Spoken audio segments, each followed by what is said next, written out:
하겠습니다. 예. 제가 기도하고 오늘 강의 성경 공부 시작하도록 하겠습니다. 우리를 만나고자 정말 생명 다해 이 땅 가운데 임하시고 우리 각자의 삶 가운데 끊임없는 사랑과 은혜로 우리를 하나님께로 이끄시는 우리 그 하나님의 사랑에 이 시간 감사합니다. 하나님이 우리를 원하시는 만큼 우리도 하나님을 원하기 원하고 하나님이 우리를 만나고 싶어 하시는 만큼 우리도 그렇게 하나님을 만나고 싶어 하기를 원합니다. 하나님, 우리의 마음이 날마다 하나님을 깊이 향할 수 있도록 도와주시고 우리 삶에 여러 가지 일들이 있지만 그 삶의 한 부분만큼은 한 한 절의 시간만큼은 내가 모든 것을 내려놓고 하나님을 깊이 구하고 하나님을 깊이 찾고 하나님에게 목말라 하고 하나님의 이름을 부르는 그러한 예배자의 삶 우리가 살아갈 수 있도록 은혜 베풀어 주시옵소서. 이 시간 하나님께서 우리에게 말씀하여 주시기를 원합니다. 주의 말씀을 그 성경 말씀을 가지고 예배라는 주제에 대해서 우리가 나눌 때에 성령 하나님 친히 우리 각자의 마음 가운데 역사해 주셔서 주님의 진리의 그 깊은 것을 그 밝은 광채의 그 진리의 말씀을 우리에게 드러내 보여 주시옵소서. 감사하오며 예수님의 이름으로 기도하옵나이다. 아멘. 네, 오늘은 예배입니다. 예배. 예배를 보통 그 예배학이라는 그 학문 분과가 있는데요. 신학적으로 예배에 대해서 논의하는 것이죠. 근데 거기에 뭐 예전 예배의 그 liturgy라고 하죠. 예배 의식 같은 거 그런 것도 많이 다루지만 예배에 관련된 신학적인 내용들도 많이 다룹니다.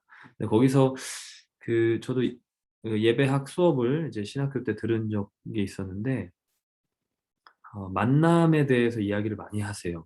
다른 학자들도 그렇고 저를 가르쳐 주신 교수님도 예배는 만남이다. 그것이 참 예배의 본질적인 내용을 잘 얘기하고 있는 것 같아요. 왜냐하면 우리가 지난 시간에 성막에 대해서 봤지만 모세의 그 장막, 모세가 세운 성막에서 봤지만 그 성막을 또 다른 말로 회막이라고 그러잖아요. 회막. 그러니까 만남을 갖는 장막이다. 근데 그 만남의 내용에 제가 전심이라는 것을 붙였습니다. 모든 마음을 말하는 거죠. 네, whole heart, 전심과 전심의 만남. 그것이 예배다. 이렇게 제목을 한번 제가 붙여봤습니다. 예배의 핵심 내용이 무엇인가? 제가 저도 어떤 그 교회 예배학, 교회 음악 이런 분과들이 그 신학교에도 아예 과가 이제 전공이 있고 그 말씀드린 대로 예배에 대해서 이렇게 학문적으로 배우기도 하고 하긴 했는데 그거는 이제 그렇게 제 그 예배에 대한 생각을 쉐이핑하는데 많은 포션은 아니었어요. 그러니까 그 찐하고 어떻게 보면 아주 아카데믹한 그런 거를 배운 그 짧은 시간이기 때문에 그게 짧지만 굵은 영향을 제게 줬을 수는 있는데 제 어릴 때부터 쭉 교회 안에서 자라오면서 뭐 찬양팀 우리 초등학교 3학년 때부터 제가 찬양팀을 했던 것 같아요. 어린이 찬양팀. 그런 찬양팀을 하거나 중창단을 하거나 성가대를 하거나 그리고 고등학교부터는 이제 쭉 찬양팀을 해왔는데 이런 소위 이제 그 CCM이라고 하는 우리 젊은 친구들이 하는 젊은 세대가 하는 예배라고 하면 그런 밴드를 구성한 예배잖아요. 근데 그런 제가 한국에 있을 때나 또 미국에 와서 찬양팀을 할 때 예배에 대해서 늘상 얘기를 합니다. 예배에 관련된 책도 많고 그거에 관련된 이제 그 아주 프랙티컬한 책도 있지만 좀 신학적인 책도 있고요. 그래서 예배에 대해서 막 얘기를 할 때 제가 강의를 들었던 내용을 바탕으로 이렇게 문득문득 질문했던 것들이 있어요. 예배가 정확하게 뭔가? 예배라는 것이 찬양팀을 하면 이제 그 찬양에 초점이 맞춰서 예배에 대해서 말을 하게 됩니다. 설교자가 되거나 아니면 말씀을 중요시하는 교회 혹은 그런 교회에 자란 분들은 예배에 어 혹여 다른 일이 늦더라도 '설교 시간만큼은 늦지 말아야지.' 하는 그런 마음을 갖고 있어요. 그리고 예배의 어떤 절정은 말씀 선포지, 왜냐하면 교회가 이제 말씀과 성례를 집행하는 곳이니까 '말씀 선포다.'라고 생각합니다. 근데 또 제가 신학교 가서 좀 새롭게 받아들였던, 그러니까 보게 됐던 부분은 성례에 대한 아주 그 집중이었어요. 예배의 의식, 예배의 그 안에 모든 어떤 상징, 말, 음악, 조명 이런 많은 것들이 이 현대 예배죠. 이 조명이나 이런 부분은. 그렇지만 예전부터 그 예배의 어 전례라고 하는 liturgy에 굉장히 많은 초점을 어 갖고 있습니다.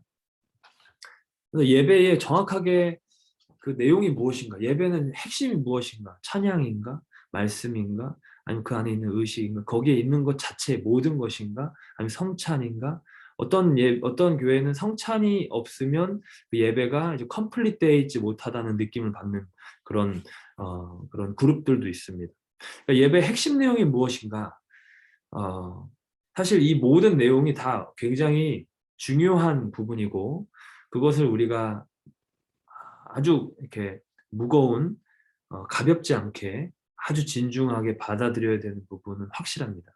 근데 제가 오늘 이제 말씀드릴 부분은 거기서 이제 한 가지를 뽑아내는 것인데, 그 한 가지가 이 모든 것과 사실 관련이 있다라고 말씀드릴 수 있습니다. 그것은 나라는 존재가 드려지는 것, 나라는 존재를 통해서 하나님의 영광이 올려지는 것. 그 영광이 올려지는 것이 무엇인지 좀 이따가 또 나누겠습니다만, 나라는 존재를 통해서 드려지는 그것이 이제 예배의 아주 중요한 부분이다. 이렇게 오늘 내용을 시작하고 싶어요. 로마서 12장 2절에 "그러므로 형제들아 내가 하나님의 모든 자비하심으로 너희를 권하노니 너희 몸을 하나님이 기뻐하시는 거룩한 산 제물로 드리라."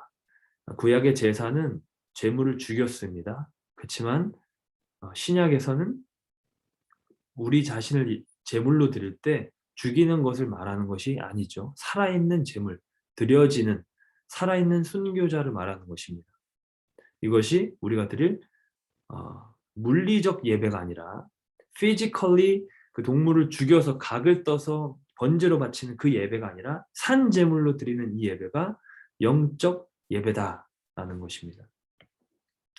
예배는 기본적으로 드리는 나 자신이 그 예배에 완전히 던져져야 합니다. 아주 깊은 관련을 가지고. 그러니까 마치 그 어떤 분이 이런 비판을 한 것을 들은 적이 있는데요. 이분은 신앙이 그렇게 있는 분이 아니었는데 한 미국의 이제 큰 대형 교회에 가셨다가 뭐 굉장히 화려합니다. 이름만 들면 다 알 만한 세계적으로 유명한 교회였는데, 저도 그곳에 가본 적이 있었어요. 근데 정말 한 편의 영화 어 극장에 온 것 같은 화려한, 그 뒤에 LED 조명 있고 음악, 뭐 나오는 사람들도 굉장히 아주 세련되게. 근데 그분이, 예수님을 그렇게 신앙이 잘 없는 그분이 어 뒤에 앉아서 있었는데 많은 분들이 정말 극장에 온 것처럼 이렇게 팔짱을 끼고 앉아 있었다는 거예요. 근데 이분이 생각에 본인은 신앙심이 그렇게 없지만 예배라는 것을 신에게 드릴 때에 어떻게 저렇게 극장에 앉아 있는 것처럼 팔짱을 끼고 핸드폰을 보면서 뒤에서 이렇게 그냥 관람하듯이 드릴 수 있는가라고 본인이 그런 생각이 들었다. 이런 얘기를 한 거를 제가 들은 적이 있는데요. 저는 이분이 신앙심을 가진 분인지 아닌지는 정확하게 제가 잘 모르겠지만 굉장히 예배의 핵심적인 부분을 어 자기도 모르게 짚어내고 있다라는 생각이 들었어요. 왜냐하면 예배라는 존재는 어 우리라는 존재, 예배라는 것은 우리라는 존재랑 아주 밀접하게 관련을 가지고 드릴 수밖에 없는 것이기 때문에 그렇습니다. 예배는 다른 사람이 나를 위해 드려주는 것이 아니죠. 찬양팀이 나를 위해 드려주는 것이 아니고 성례를 집행하는 목회자가 나를 위해 드려주는 것이 아니라 내가 그냥 거기에 참여하는 것이 아니다. 내가 드리는 예배만큼은 다 같이 드리지만 내가 드리는 예배만큼은 내가 주체적으로 내가 주도적으로 드리는 것이죠. 가인과 아벨의 제사에서 그것이 나타납니다. 가인은 땅의 소산으로 제물을 삼아 여호와께 드렸는데 그걸 받지 않으셨죠. 근데 아벨은 여호와께서 그 아벨의 예배를 받으셨는데 아벨과 그의 제물을 받으셨다. 예전에 담임 목사님 이거 가지고 주일 설교를 하신 적이 있었죠. 근데 아벨과 그의 제물만 받는 것이 아니라 아벨과 그의 제물, 그 예배를 드리는 제물을 드리는 사람도 같이 받는 것이죠. 그러니까 기본적으로 예배를 드리는 모든 것은 나를 드리는 것이고 나라는 존재를 하나님께 내어드리는 거예요. 하나님을 만나기 위해서 내가 오는 것이지 누굴 보내거나 내 재물을 보내거나 내 무언가를 다른 걸 보내거나 어, 심지어 내 입술 고백도 나랑 떨어져서 가는 것이 아니라 나라는 존재가 하나님을 향해서 전심으로 온 마음을 다해 나아가는 것. 그것이 예배의 굉장히 중요한 요소다. 그렇지 않으면 어, 마치 굉장히 중요한 미팅이에요. 뭐 상견례 같은 굉장히 아주 중요한 아니면 아주 중요한 내 어떤 비즈니스 미팅에 나는 딱 준비를 다 하고 뭐 한 30분 전부터 와 있는데 그 상대방이 오지 않고 전화하는 것, 문자 보내는 것, 이메일 보내는 것, 혹은 본인이 와야 하는데 다른 사람을 보내는 것, 이와 같은 상황이 되는 겁니다. 하나님께서는 그 회막에 우리를 만나시고자 이 모든 역사의 그 매 순간마다 이것을 때에 정확하게 맞게 하나님이 점진적으로 놀랍게 영광스럽게 성취해 오시면서 우리의 만남을 가지시고자 그 지성소를 우리에게 여시려고 하시는 것인데 거기에 우리라는 존재가 오지 않고 내가 하는 그냥 이 행위 자체로 하나님께 무언가가 될 거라고 생각한다면 이제 하나님의 마음과는 매치가 되기 어려운 것이죠. 구약의 제사가 그러한 제사였습니다. 나를 같이 드리는 것이었어. 내가 죽으면 끝이 나기 때문에 나를 죽일 수 없는 것이지 대신에 다른 제물에 어, 나의 죄, 나의 그 어떠한 것, 나라는 존재 대신에 죽는 짐승으로 삼아서 안수를 하죠. 그러니까 이 사람이 이 제물이 죽을 때는 내가 죽는 것과 사실상 마찬가지. 왜냐하면 이 짐승이 죄가 없다는 거는 나도 알고 다른 사람도 알고 제사장도 알고 하나님도 아십니다. 이 제물이 죽는 이유는 나 때문이에요. 내 죄가 이 속죄 제물에 안수를 됨으로써 전가됐기 때문에 대신 죽는 것이기 때문에 그러니까 내가 죽는 거예요. 내가 죽어야 되는데 저 죄 없는 짐승이 죽는구나. 내가 이 죄에 대해 형벌을 받아야 되는데 이 짐승이 대신 죽는구나. 그러니까 나 자신을 영적 예배, 살아있는 제물로 드리는 것 같은 그 마음을 이 물리적인 짐승의 생명을 앗아감으로써 이 짐승의 생명을 끊고 실제로 죽일 때에 벌어지는 영적인 어떤 활동, 영적인 역사인 것이죠. 그러니까 내가 거기서 팔짱 끼고 뒤에 서서 그냥 마치 방관하듯이 얘는 이렇게 이 짐승은 이렇게 가는구나 나랑 상관없는 이렇게 할 수가 없는 거예요. 내가 직접 끌고 와서 내가 직접 안수를 하고 이 재물이 죽는 것을 내 앞에 다 보고요. 실제로 내가 그걸 잡기도 하고요. 그러니까 이 모습을 볼 때 벌어지는 일은 어, 나라는 존재가 아주 이 예배에 분명하게 딱 규정된다라는 거죠. 예수 그리스도의 대속 역시 마찬가지입니다. 그분의 죽으심은 나를 위한 것, 우리를 위한 것, 우리를 대신한 것. 이것이 내 안에 깨달아질 때에 예배자로서 위치가 성립되는 거죠. 드디어 예배를 드릴 수 있게 되는 겁니다. 이것이 깨달아질 때에 내가 죄인이고 예수께서 날 위해 죽으셨구나. 예수님을 그렇게 영접하게 될 때에 의로운 자로 하나님 앞에 예배 드릴 수 있는 그 위치로 그 포지션으로 우리가 오게 되는 것이죠. 그러니까 예수님께서 죽으신 이 모든 사건은 나라는 존재랑 뗄래야 뗄 수 없는, 이게 얼마나 나의 것이냐, 얼마나 이게 내 이야기냐라고 느끼면 느낄수록 그것은 그 사람의 예배를 활활 타오르게 하는 어떤 땔감과 같이, 불과 같이 일어나게 합니다. 그러니까 처음 회심했을 때 이게 회심이 강하게 오면 강하게 올수록 교회 가서 찬양하는 찬양이 어떤 찬양이든, 풍금으로 하던 옛날 찬양이든, 아주 화려하게 하는 찬양이 상관없이 그 안에 내가 그냥 번지 점프 하듯이 뛰어드는 거예요. 그 찬양에, 그 예배에, 그 목사님의 말씀에, 그 성찬에, 그 모든 것에 하나하나에 내 마음이 다 실려가지고 올라가는 거죠. 나를 드린다는 것이 정확하게 무엇인가? 저는 이렇게 생각합니다. 네. 하나님의 말씀에 나 자신을 순복시키는 것. 하나님의 말씀에 내 자신을 순복시키는 것. 이게 산순교자고, 이게 자기를 부인하는 것이고, 이게 진정한 믿음이고, 이게 예배의 가장 중요한 모습이다. 이게 헌신이다. 이렇게 생각합니다. 이 헌신은 그 예배의 자로서 굉장히 중요한, 전심이 전심을 만난다 그랬잖아요. 그러니까 완전히 드리는 것이 하나님 생명다에 우리에게 찾아오신 하나님 만날 수 있는 어떤 유일한 자격이 되는 건데, 이러한 헌신하는 자들이 하나님의 예배를 섬겼습니다. 그리고 하나님 앞에 예배자로 인정을 받았고, 이들의 삶이 하나님 앞에 흠양할 만한 제사로 카운트가 됐습니다. 출애굽에서 이제 금송아지 사건이 벌어지고 나서 주님께서 그 형제, 자매, 그 같은 족속인 이스라엘 가운데 이 우상에 참여하고 앞장선 자들을 칼로 치라. 여호와께 속한, 여호와 편에 속한 자들은 나와라 했을 때 나온 지파가 레위 지파입니다. 레위 지파가 나와서 다 칼을 빼고 그 형제를, 그들의 형제를, 자매를, 그들의 같은 민족, 가족들을 치면서 지나갔어요.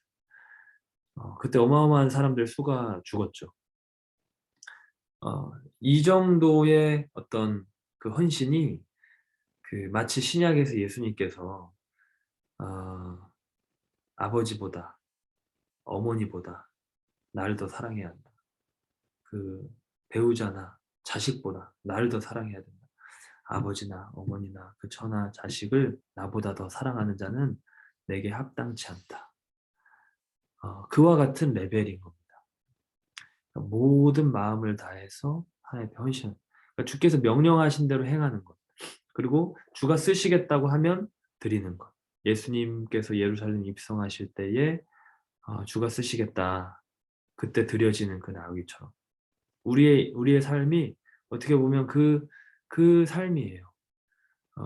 하나님께서 나를 부르실 때에, 나를 쓰시겠다고 하실 때에 거기에 헌신, 마치 나실인처럼, 마치 레위 지파처럼, 제사장처럼, 이게 구약에는 한 지파가 맡았지만 지금은 우리 모든 신약의 백성들이 예배자이고 왕 같은 제사장이고, 하나님 나라의 백성으로서 그 지성소까지 들어가서 예배를 드릴 수 있는 그 아가서의 지경이, 그 지성소의 지경이 열린 성도들이기 때문에 하나님께서 부르실 때에 우리를 드리는 거죠. 네.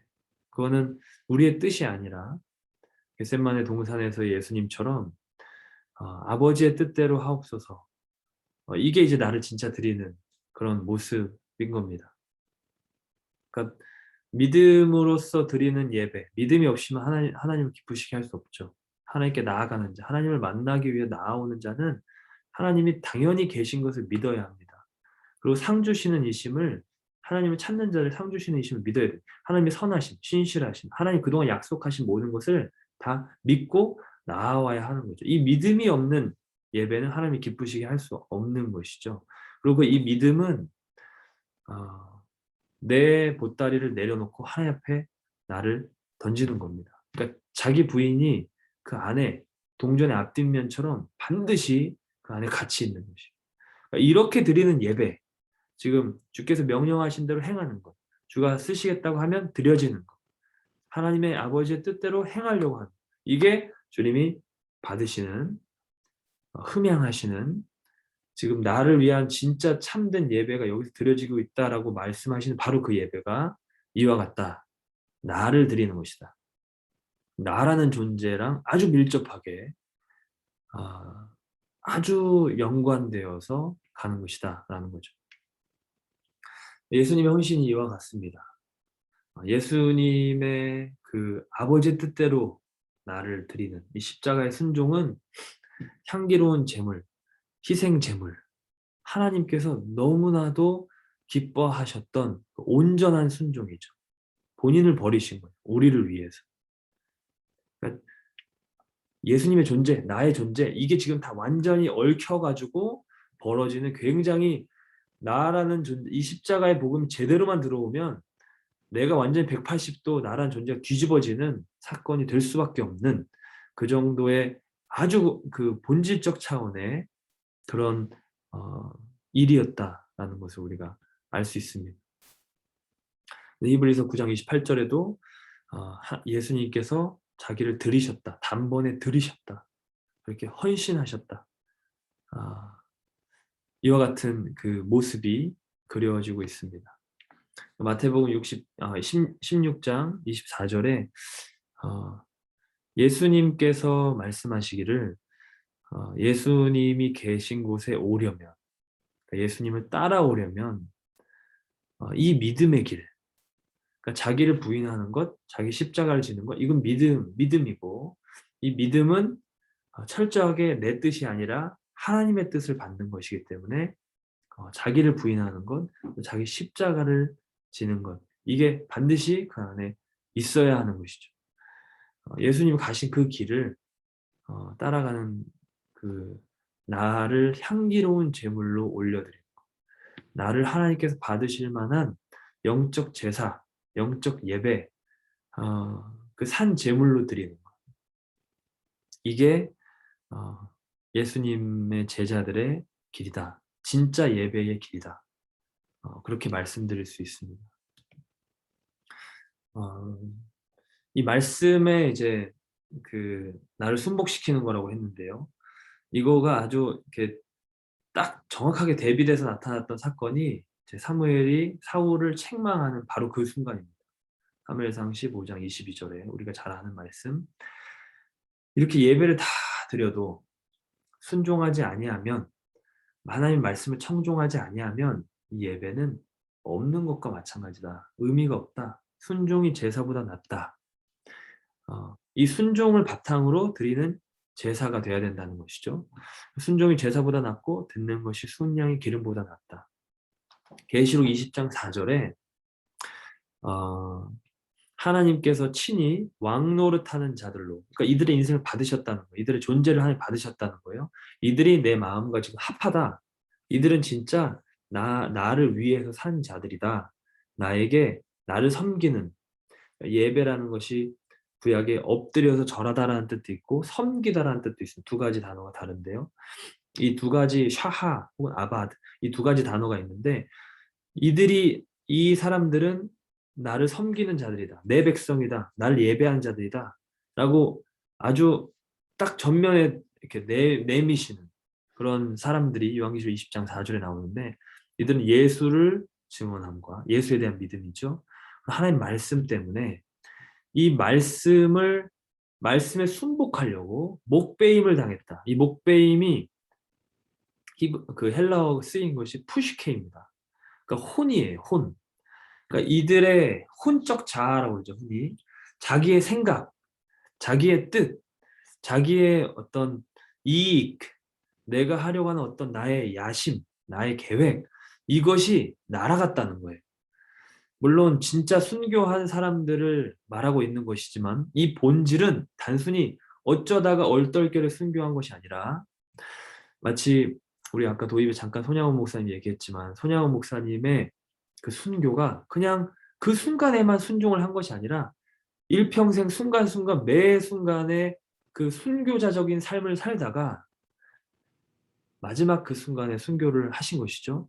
그와 동일하게 이 혼적 자아, 이 푸시케가, 이 혼이 하나님의 말씀에 통치를 받지 않은 사람들이 하나님께서 받으실 만한 이 목배임을 당한 자들, 순교한 자들로 소위 그렇게 여겨질 수 있는가?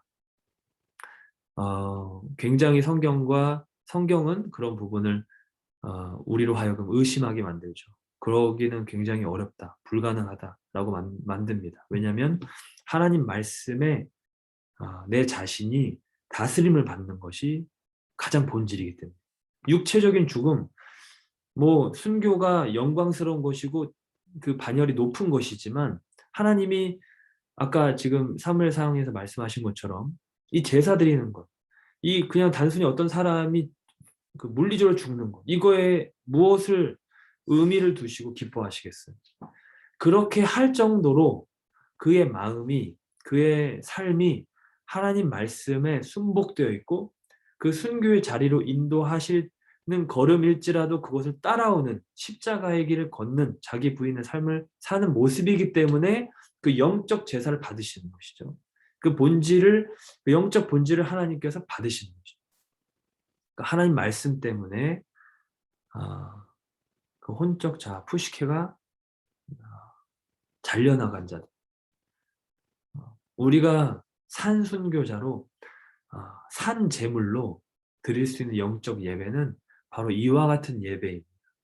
내가 어디 가서 선교지 가서 지금 순교를 이렇게 각오를 하고 실제로 사시는 분들, 저희 이번에 한인 선교사대회 총회 월화수 했는데 거기서 한 여자 목사님 간증하시는데 그런 얘기 하시더라고요. 실제로 아프간, 이란, 예전에 또 북한에 들어가시면서 그런 마음으로. 근데 말씀드린 것처럼 그 물리적인 죽음 자체가 하나님께서 그것을 통해서 뭐를 얻으시겠어요? 네. 이 중심을 보시는 거죠. 이 중심이 아주 절절하게 녹아있는 그 삶의 그 물리적인 죽음까지도 그 배어있는 그것을 보시는 거죠. 그러니까 하나님 말씀하시면 내가 가겠습니다. 주님 뜻이 아니면 내가 멈춰 섭니다. 여기에 이 예배의 본질이 있는 겁니다. 그래서 제가 그 아까 말씀드린 찬양팀하고 성가대 뭐 중창 이런 걸 하면서 또 그 대학 때 어떻게 보면 그 제가 하나님을 어릴 때부터 만났던 하나님 다시 새롭게 만났던 시기였는데 그냥 부흥회든 집회든 예배하면 그 맨 앞자리에 앉아 있는 것이 익숙했어요. 그리고 찬양하면 남들이 큰 소리로 찬양하면 저는 박수치며 찬양하고 박수치며 찬양하면 저는 엉덩이를 들썩들썩거리며 찬양하고 뛰면서 찬양하고 제가 그 간증을 가끔씩 조금씩 드렸는데 들으신 분이 있으실지 모르겠어요. 제가 어릴 때 예배를 통해서 하나님을 만났습니다. 혼자 드렸던 예배를 통해서. 그 예배를 통해서 그렇게 하나님을 만났기 때문에 예배의 어떤 제 이렇게 삶이나 몸이 이렇게 accustomed 돼 있었어요. 이렇게 약간 적응이 돼 있었어요. 그 예배 드리는 것이.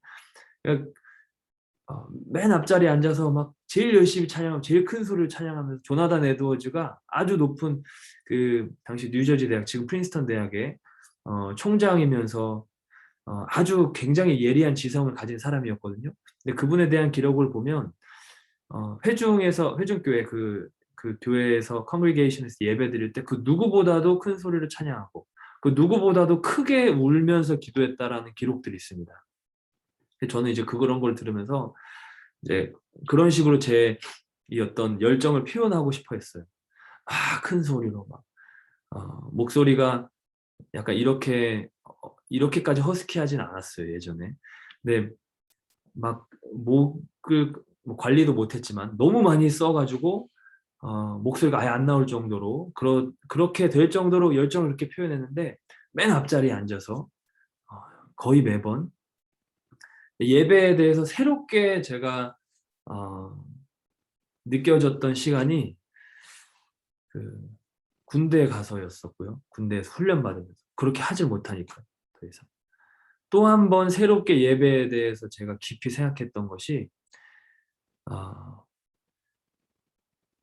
육아를 하면서 주원이가 태어나고 육아를 하면서 맨 앞자리에 앉지 못하고 당시 시카고에 섬기던 교회 맨 뒤에서 유모차를 끌면서 그 주변에 같이 어머니들과 아버지들과 애를 보는 부모님들과 정신없는 그 백그라운드 노이즈를 들으면서 예배 드릴 때, 그때 예배에 대해서 다시금 새롭게 생각하게 됐어요.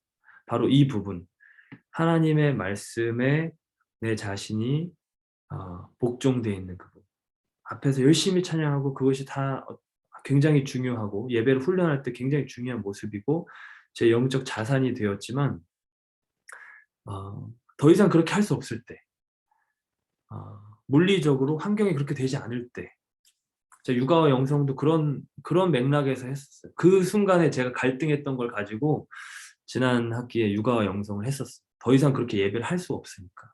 특히 이제 어머님들이 모자실에서 애들 우는 소리와 함께 설교 소리를 듣고 있기 때문에 이분들의 이 신앙의 삶을 어떻게 같이 고민하고 해야 할까.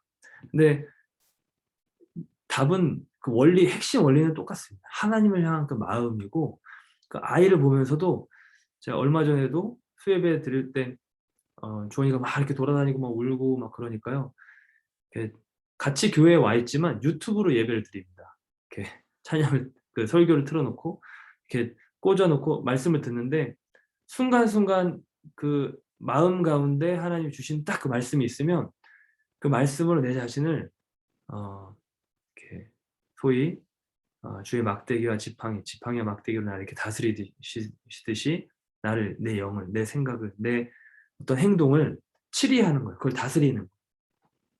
근데 그렇게 하면 좋은 것이 그 은혜가 임하면 내 바로 옆에 있는 스폰지처럼 내 모든 것을 빨아들이는 그 존재, 아이죠. 혹은 다른 사람일 수도 있고 내가 돌보고 있는 부모님이든 다른 내 형제든 누구일 수 있고 내 주변에 있는 어떤 사람일 수 있는데 그 사람에게 이 은혜가 딱 왔을 때 그 사람에게 가장 1차적으로 그게 전해집니다. 이게 이제 육아와 영성의 내용의 포인트였어요.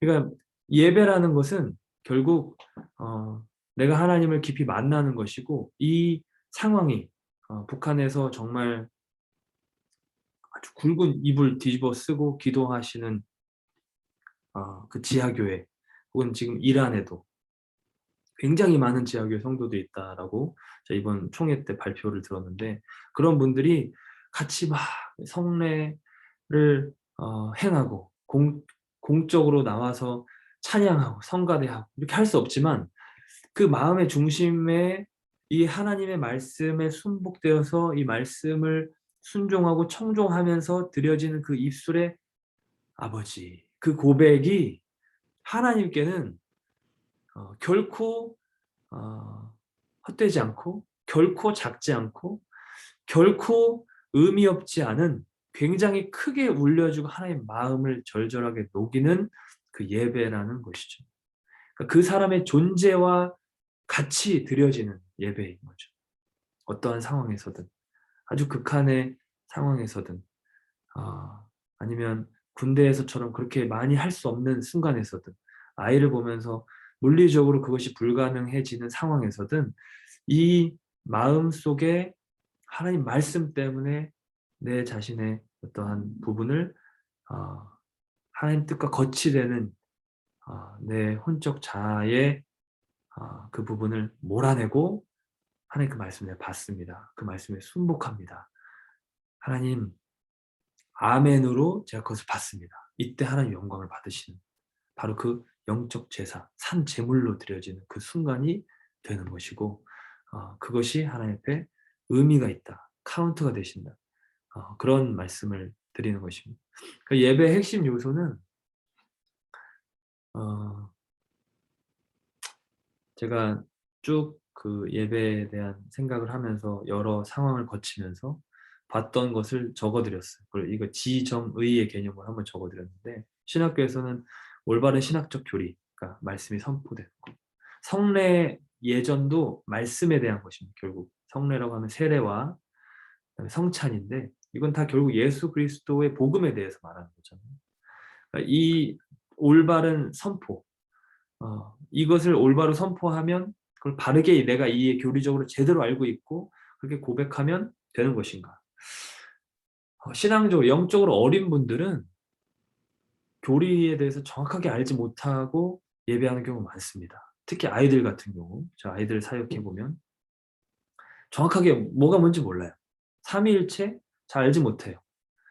어 예수님의 구속의 교리에 대해서 정확하게, 근데 이들이 뭔가 하나 제가 딱 던져질 때 저도 제 어떤 능력이나 제 어떤 영성이 아니라 성령께서 이 아이들에게 뭔가 말씀하기 원하셔서 '아 지금 하나님 말씀하시는구나.'를 저도 느끼면서 딱 선포될 때 이 아이들의 눈빛이 변하고 반응합니다 거기에.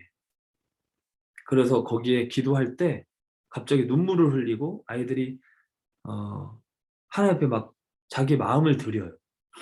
교리적으로 정확하게 지금 다 이해를 못하고 있어도 자기 나름대로 갖고 있는 어 정말 오병이와 같은 헌신이죠. 어린아이의 도시락 같은. 근데 그걸 하나님 받으십니다. 어떤 경우는 삶에서 내 삶이 너무 힘들어 가지고 혹은 예배 가운데 이 찬양이 너무 내가 좋아하는 찬양이어서 뭐 여러 가지 이유로 감정의 영향을 받아서 막 눈물 흘리고 찬양하고 기도하면 그게 예배의 핵심적인 건가. 그럴 수 있죠. 네. 그리고 이건 예배의 굉장히 중요한 모습이긴 합니다. 이것을 또 예배의 어떤 기준으로 삼으시는 분들도 있습니다. 어 중요한 부분이긴 하지만 네 한번 생각해 볼 필요가 있습니다. 이게 정확하게 어떤 의미인지. 아니면 내가 생각하는 어떤 합당한 종교적 의미. '아 나 여기 참여해야지. 이렇게 해야지. 어떤 모습으로 해야지. 어떤 복장으로 어떻게 갖추고 어떻게 와서 예배 시간에 보다 먼저 와서 준비하고 어떻게 해야지.'라는 어떤 하나님 앞에서 바르게 하려고 하는 이 나의 의지의 표현인가. 이 말씀드린 거는 지금 다 굉장히 중요한 부분이고 우리가 마땅히 해야 할 부분인데 한번 이 안에 어떠한 핵심 요소가 있는지를 생각해 보자는 것입니다. 이게 어 하나님이 이것을 어떻게 바라보실지, 어떻게 생각하실지, 어 내가 이 가운데 어떤 모습이 있다면 이걸 바탕으로 내가 어떻게 더 온전한 예배로 나아갈 수 있을지에 대해서 고민할 필요가 있다라는 것이죠. 예배는 기본적으로 하나님을 높이고 우리를 낮추고 샤하라는 히브리어처럼 엎드리는 겁니다. 경배함, 바짝 엎드리는. 몸만 엎드리는 게 아니라 아까 푸시케 말씀드린 것처럼 나라는 내 영적인 겸손함, 내 자신의 뜻을 다 굽히고 주님 말씀하옵소서. 하나님을 높여드리는 건데 이거는 나라는 존재를 통해서 하나님이 받으시기 합당한 영광을 돌려. 그러니까 예전에 그 출애굽기 성경 공부할 때 주의 영광을 내게 보이소서 이 부분에서 말씀드렸던 내용인데요. 하나님께서는 이미 영광 가운데 계십니다. 하나님의 말씀과 뜻은 이미 완전하고 반드시 성취됩니다. 이건 진리입니다. 이거는 변치 않는 진리, 영원한 진리입니다. 어제 수요 예배 때 장 목사님 얘기하신 것처럼 우리가 영화롭게 해드리지 않아도 그분은 이미 영화로우시고 우리가 영광을 돌려드리지 않아도 그분은 이미 영광 가운데 거하십니다. 근데 예배라는 것은 하나님이 받기 원하셔서 기뻐하시고 보기 원하시는 그 예배라는 것은 나라는 존재가 그 하나님의 영광에 참여하는 거예요. 그 영광을 내게 보여주십시오라고 나아가는 거예요. 그건 뭐냐면 하나님의 하나님 되심, 하나님께서 어떠한 분이시다라는 것을 하나님이 예를 들어서 거룩하신 분이시다라는 그것을 나라는 존재를 통해서 정말 하나님 거룩하신 분이십니다. 내 마음이 떨어져 있지 않고 내가 그냥 의식에 참여하는 것이 아니라 이것이 내 마음을 울리면서 내 안에 들어와서 내가 그 고백을 다시 하나님께 올려드리는 겁니다. 내 지정의를 다 동원해서 내 지적인 부분, 내 감정적인 부분, 내 의지적인 부분을 다 내 삶의 모든 부분을 동원해서 하나님 정말로 거룩하신 분입니다.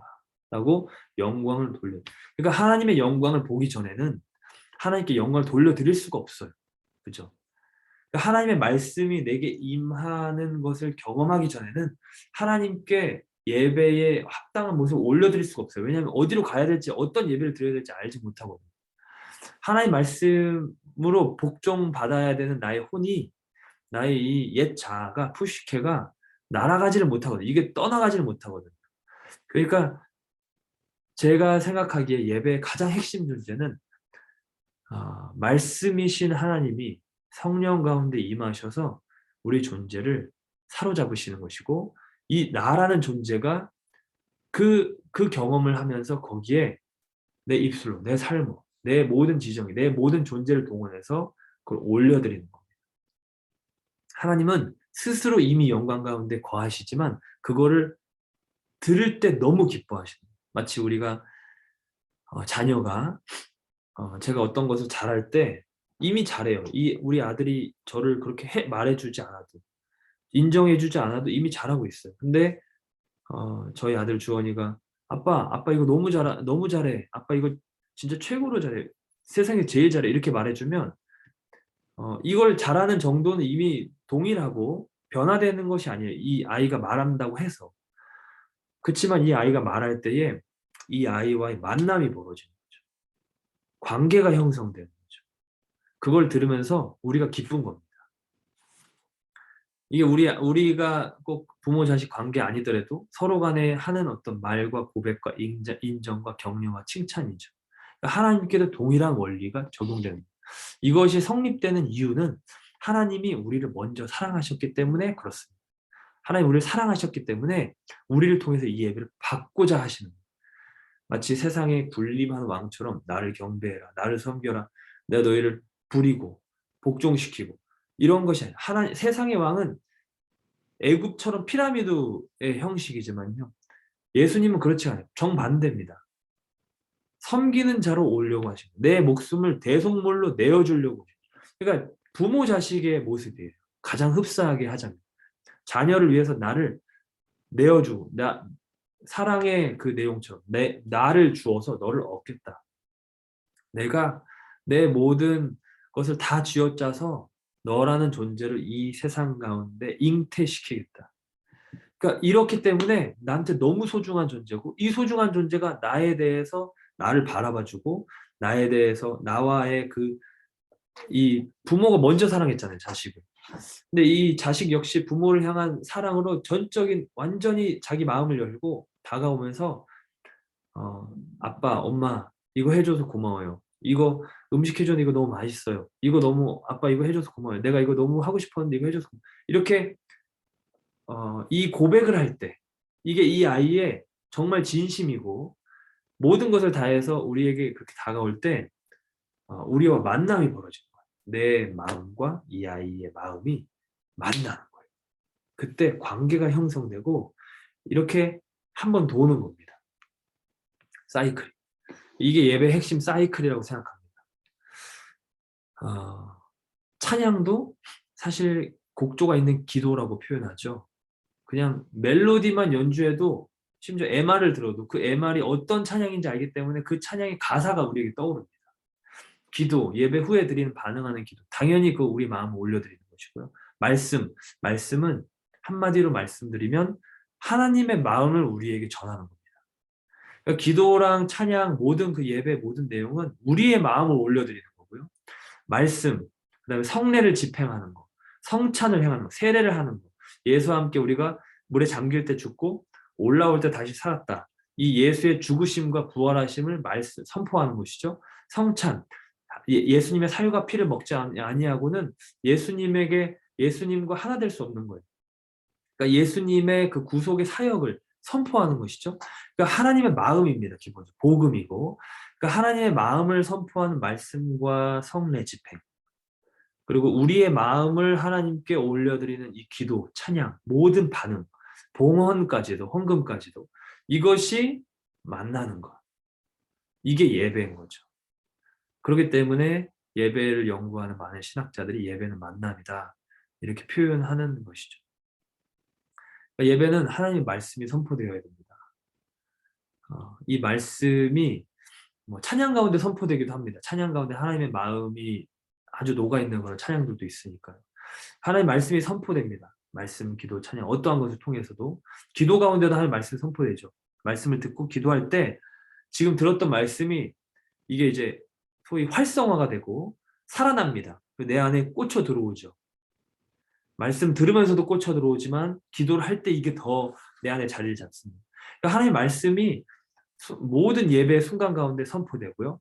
그 말씀에 순복된 나, 자유의지를 가졌기 때문에 우리가 드리는 사랑은 자유로운 사랑입니다. 안 할 수도 있었던 사랑이에요.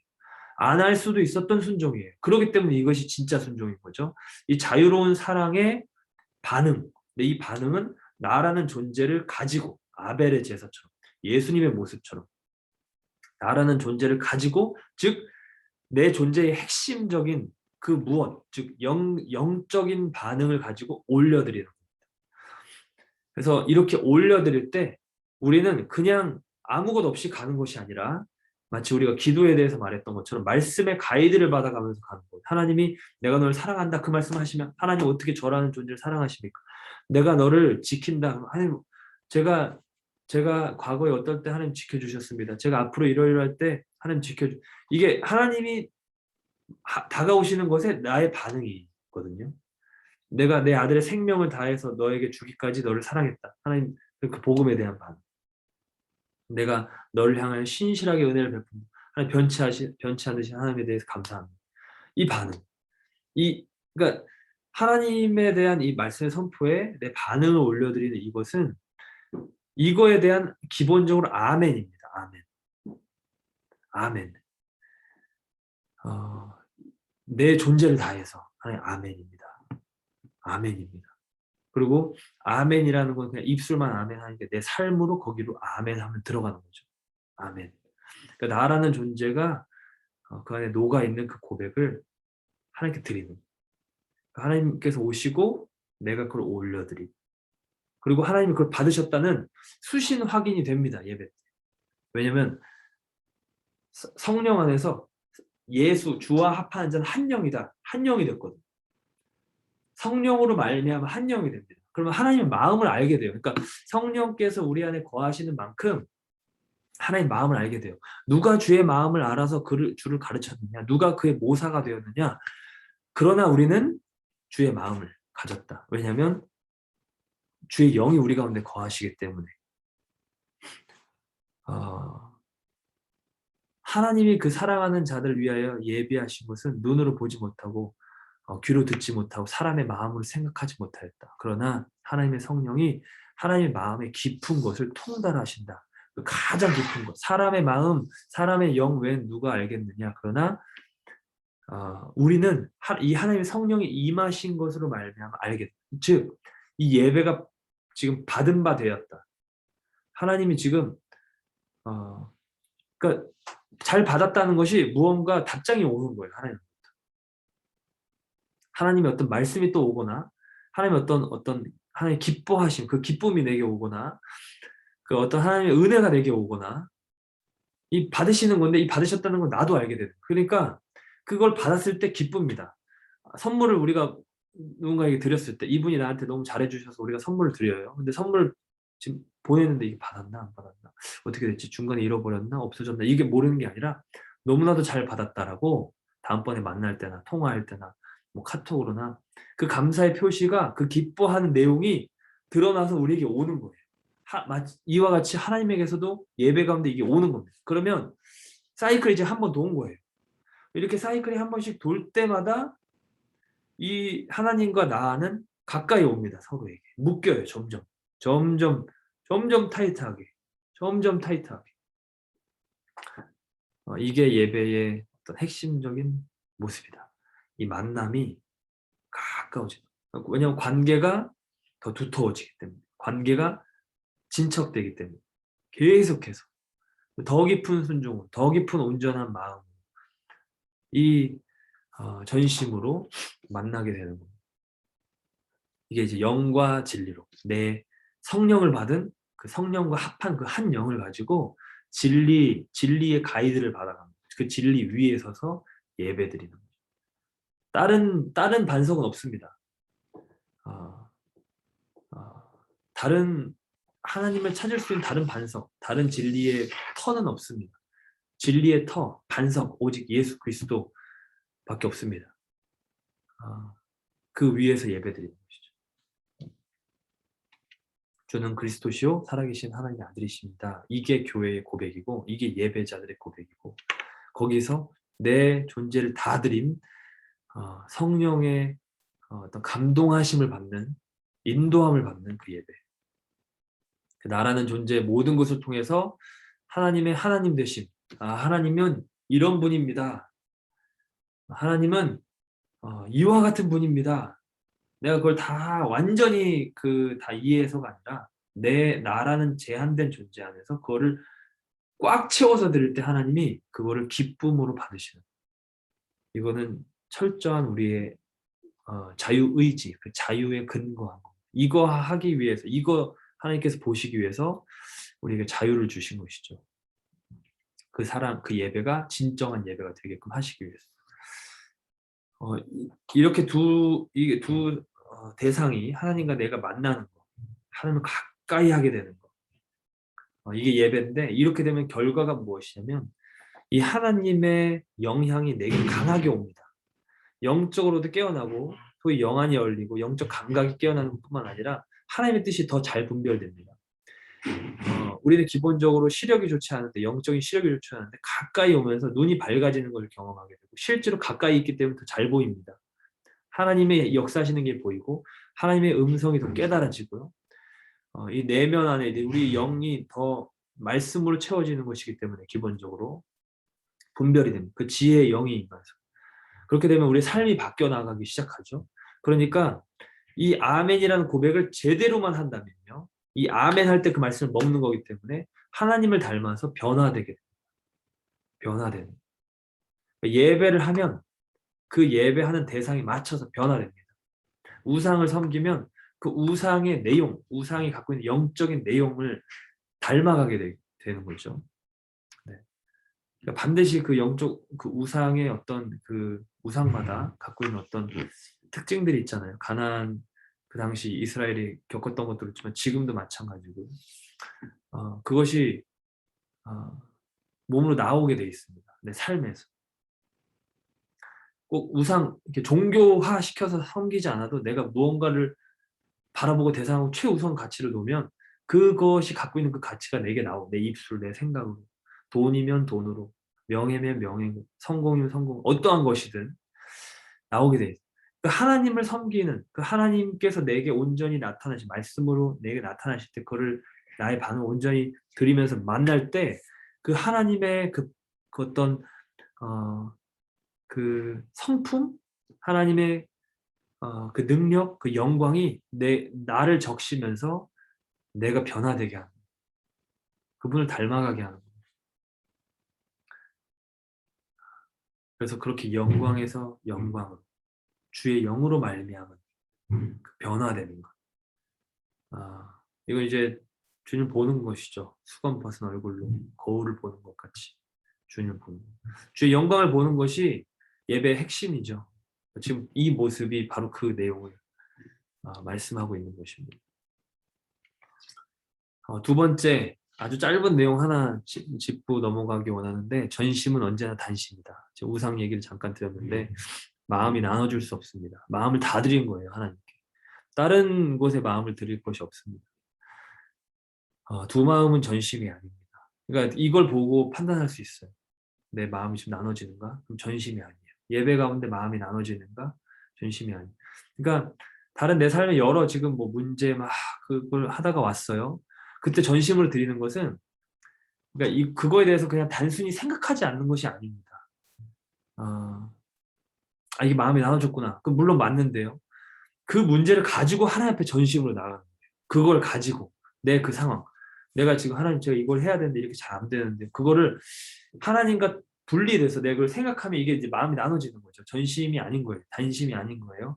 근데 이걸 가지고 하나님 앞에 나아가요. 그러니까 우리가 이거를 그 생각하지 말아야지, 그 생각하지 말아야지. 이렇게 물론 저도 그렇게 많이 했고 지금도 할 때가 많이 있습니다. 그걸 어떤 경우는 이제 이렇게 감정이랑 섞인 것들은 이렇게 힘든 것들, 불편한 것들, 이거 예수의 이름으로 이렇게 물리치거나 하는 경우도 있습니다만 내 삶에 어떠한 그 어려움이든 고민이든 뭐 이것을 그걸 이렇게 다 내려놓고 하나님 온전히 예배해야지. 이게 약간의 그 종교성이 가미된 예배예요. 이건 내가 하나님 앞에 뭔가 그 자기 의의를 가지고 서려고 하는 그게 아니라 이걸 가지고 하나님 앞에 전심으로 나와.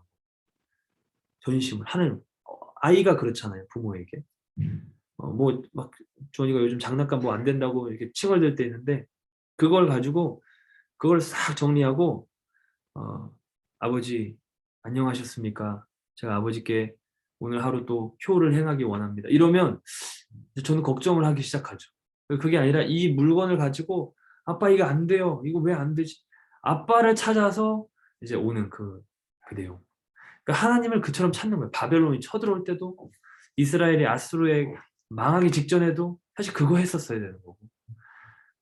하나님을 전심으로 찾아야 돼요. 이 마음이 나눠지는 거는 하나님과 분리돼서 내가 애굽을 향해 남유다처럼 내려갈 때 하나님 거기에 대해서 책망하시고 심판을 내리시는 단심, 일편단심. 그 단심은 이제 붉은 마음이라는 뜻이지만 하나의 조각의 붉은 마음이라는 뜻이지만 제가 단심할 때는 그 하나의 마음을 이제 말씀드리는 것이죠. 그러니까 엘리야가 그 아하방에 다스리던 그때에 머뭇머뭇하는 거. 하나님도 우리 조상이 하나님인데 그참 바알도 매력적인데 이게 지금 하나님과 떨어져서 이 모든 일이 벌어지고 있는 이 상황을 책망했던 것처럼 예배는 언제나 전심이고 그것은 단심이다. 네. 그래서 결론을 내리자면요.